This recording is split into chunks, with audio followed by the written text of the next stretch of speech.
Let me show you what the camera app actually looks like on the Samsung A56. When it comes to cameras, on the rear we actually have 50 megapixel main camera, and the sensor size also is actually really decent on this. So when it comes to sensor size, it's actually the same sensor size that we get on the Samsung S25, which is almost like 2 times more expensive phone, which I think is completely ridiculous. I mean, it's absolutely cool. When it comes to ultra wide, we also get decent ultra wide camera, also macro and 12 megapixel selfie camera. When it comes to video, we can record in 10-bit HDR and only up to 4K 30 frames per second. And this is essentially what the camera app looks like when you launch. To launch, you probably in the photo app, and you actually have various zoom options, so you can switch to the ultra wide if you want, and also you can zoom in very easily. So I can zoom in up to 10x actually. So also I can essentially pinch see basically my screen to actually zoom in, and again the overall zoom actually is fairly decent on this phone actually. And when we go back over here on this side, we also have various filters actually here as well. So as you can see, we can change basically how our image actually looks like, and also we can adjust each of these filters. As you can see, if I change the image, actually looks slightly different. As you see, we can also adjust the contrast just as we need, and also over here we can enable motion photo. Essentially at the same time you actually take a picture, it will also record maybe like 1 or 2 second long video. So yeah, that's actually pretty decent. Also if we click here, we can actually change the resolution. So by default it's actually switched to the 12 megapixel to get like better detail and also smaller file size. But again, if you want the maximum quality, but again at cost of more larger file sizes, then again simply enable 50 megapixel and you'll have the best. And obviously we can also enable the flash here as well. If we click over here, we can adjust few more things over here. So also like exposure, so as you can see how bright your image is essentially. So and also like this. Okay, so and also some of these modes are actually not available in this 50 megapixel mode, so again they're kind of limited. So you can also change how your face even looks like. So if you enable the like selfie mode essentially here and various other cool things. Also we can change the aspect ratio. By default it's this 4:3. I highly suggest to go over here and change to the 16:9. When it comes to timers, we have up to 10-second timer over here, again flash, and also we can customize more settings over here. So these are some things you can do. So this also is pretty decent, so it will kind of optimize your image even further.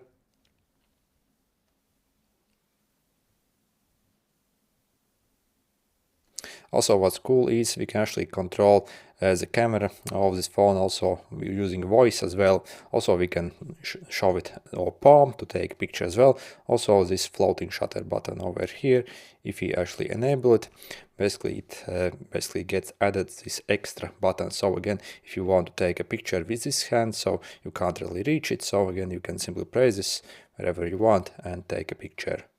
Also we can control it using voice as well, so simply say capture,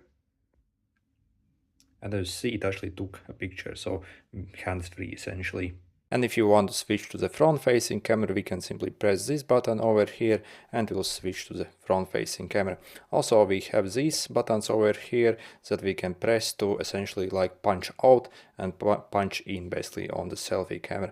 Again, we can also show our hand to the camera to take a picture as well. And on the bottom of the app we actually have different modes for the camera. So if you scroll all the way to the end essentially and click more, you can also add more modes essentially to this line. So all you really do is simply click on the mode and then drag it wherever you want it essentially, and it will get placed there. So simply drag them over there and then we can click save. So let's check those modes. So we also have this portrait mode. Essentially what it will do is it will kind of like give this fake bokeh essentially for the picture. Essentially it will only make the object more in focus. As you can see, also you can change the strength of the effect essentially. So if you crank it to the maximum, as you can see, maybe it basically blurs out the edges. So it kind of looks like more like a real camera essentially. So I suggest to actually keep it to maybe like 2 or 3. So at 5 I think it's too strong and it looks kind of fake. So but at level 2 I think it still gives some decent results, but doesn't look fake at all actually. And next we have the video mode. In the video mode we can also zoom in up to 10x, which is cool. And also when it comes to resolution, we can record in 4K 30 frames per second or Full HD 60 frames per second. So we can't record in 4K 60 frames per second. Also we have the various stabilization features and also super steady as well. So when it comes to settings, again I already showed you what we have. So pretty much the same really what we get in the photo mode essentially. Then also we have actually like pro video modes here as well. So where you can actually change various settings for your exposure. So as you can see, you can change your ISO to whatever you need, your shutter speed, exposure compensation. So you can crank it down or increase if you need brighter image. Also again autofocus or manual focus over here, and also even custom white balance as well. And if you're wondering, is the Pro Video mode is the same as that we get on the flagship S25, then nope, the Pro Video mode is actually like 2 times less advanced. For example, on the S25 we actually get this super smooth zoom function, so essentially we can zoom in like very smoothly, and again the footage will be insanely smooth when actually zoom in. So I think that is actually a pretty cool feature. Also over here we can monitor our exposure here, so zebra patterns. Also we can also like customize how our audio will sound, also increase or decrease the gain, or like choose basically if you want to record the audio from front or rear or around, or again mix using basically your like earphones as well, if they can record that stuff, and some more other stuff as well. Also we can see our audio levels here. So also on the S25 we can also record in log as well. So again the video mode, definitely Pro Video mode, is more advanced than on this cheaper A56, so they're kind of limiting us. And also when it comes to the Pro Photo mode, also it's the same situation. So we only get few basic features here. So we can adjust the ISO, again shutter speed, and yeah, pretty much the same what we could in the Pro Video mode. So again overall also the camera modes on this more expensive phone also are slightly better. We have the Expert RAW, so again you can customize your image to like crazy yeah, like details, so just as you really need. On this we actually do not get this Expert RAW essentially. Other modes, basically we also have the single take.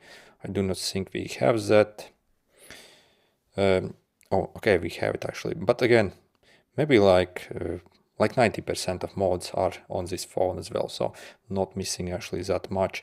But again, the Pro modes definitely are more advanced. And also we have this dual recording mode, where we can essentially use 2 cameras at the same time to record a video. So either as a separate file or basically as overlay basically on the main video. But compared to the S25 we actually can't choose which cameras will be used. On the S25 we can pick from any rear cameras that we want to use. On this one we can only use the main rear camera and also the selfie camera, so that is a limitation also. But we can also, for example, create this split view as well for that, and various other things. So how it will look like, again separate in separate videos. So yeah, whatever you need.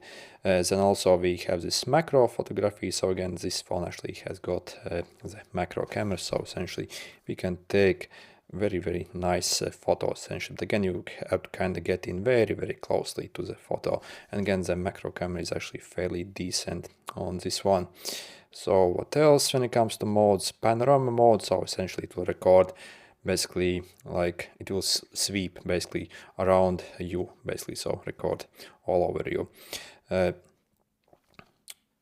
So we have the single take, essentially at the same time it will do various things. For example, if I like do it, so it will maybe like record 10-second video, but at the same time also it will take some pictures in different like frames and stuff like that. So once it finishes, So we can basically go in our picture gallery. As you can see, I'm not too familiar actually with this mode.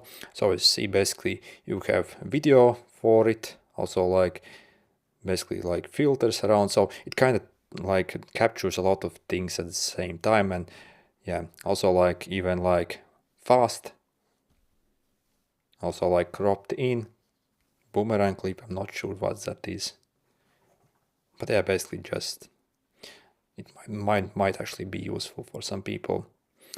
Okay, food photography, again, I imagine that it will again create like very blurry backgrounds and only focus, for example, the food item you have in front of you. So hyperlapse, so again, it will like record basically like a very long video essentially, and like trim it down to like very short like version, so where only few frames from the whole video are displayed essentially. What else we have? So this night photography also, so essentially if you have poor light condition, you can actually use this night mode to take better picture essentially. So it will simply like take longer exposure, so you actually have to keep your camera still. Okay, I turned down my light. As you can see, if I press, it basically takes longer to actually capture the image, and once I actually like finish capturing the image will look much better basically than using the regular photo mode. And finally, we also have the slow motion as well. So essentially you can slow down your footage, as you can see. So extremely slow.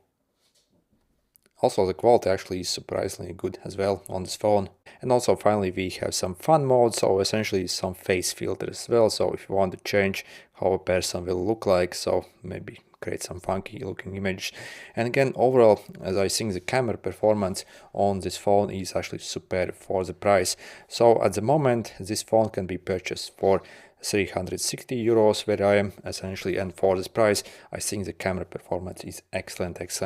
And if you are wondering if you should overpay for the S25, which costs like 2 times more, then definitely not, because for like 95% people the cameras on this is like plenty. And actually I find on my S25 the cameras actually overexpose the image, and in a lot of areas actually the cameras on this A56 is actually better. So I'm actually very disappointed basically with the camera performance on the S25.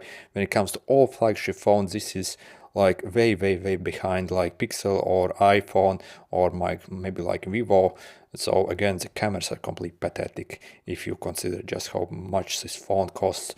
But the cameras for this price that this phone costs, I think they're excellent. So, and I do not think like most people actually have problems with the cameras.